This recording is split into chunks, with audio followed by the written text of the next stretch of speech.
Amis de la Palestine, je vous fais part aujourd'hui d'un texte dans les carnets de Gaza de Raphaël Obeid. Il écrit le 21 avril 2000 au sanctuaire de Saint-Sacrement sur l'avenue Mont-Royal-Est à Montréal. Le tout jeune Yannick Nézet-Séguin dirigeait sa chapelle de Montréal dans une passion selon Saint Jean, d'une beauté fulgurante, d'une densité de ferveur religieuse, à faire monter les larmes aux yeux dès les premières mesures. J'étais tout seul, assis au jubé, et j'avais l'impression d'entendre un disque tellement l'interprétation était parfaite, magistrale, le son absolument enveloppant, chaleureux.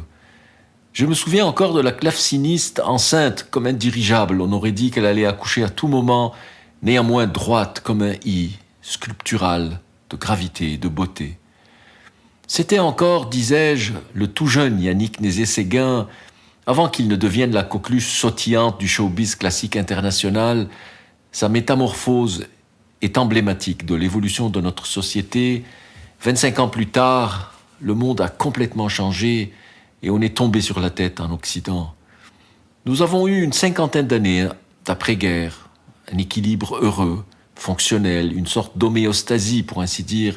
Le pendule était alors situé en plein milieu du balancier, loin des extrêmes.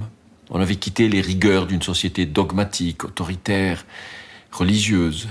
Et on n'était pas encore entré dans cette nouvelle ère d'autogratification, de narcissisme outrancier, de petite nature dolente, pleurnicheuse.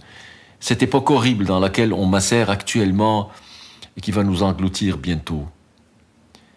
Et je pense à cet Occident chrétien, cet ensemble de peuples qui va se recueillir dans les églises pour écouter les passions de Bach, avec admiration et ferveur, ce peuple qui a savamment et patiemment élaboré les principes d'une social-démocratie, inspiré précisément de cet esprit chrétien de bonté, de charité, d'égalité.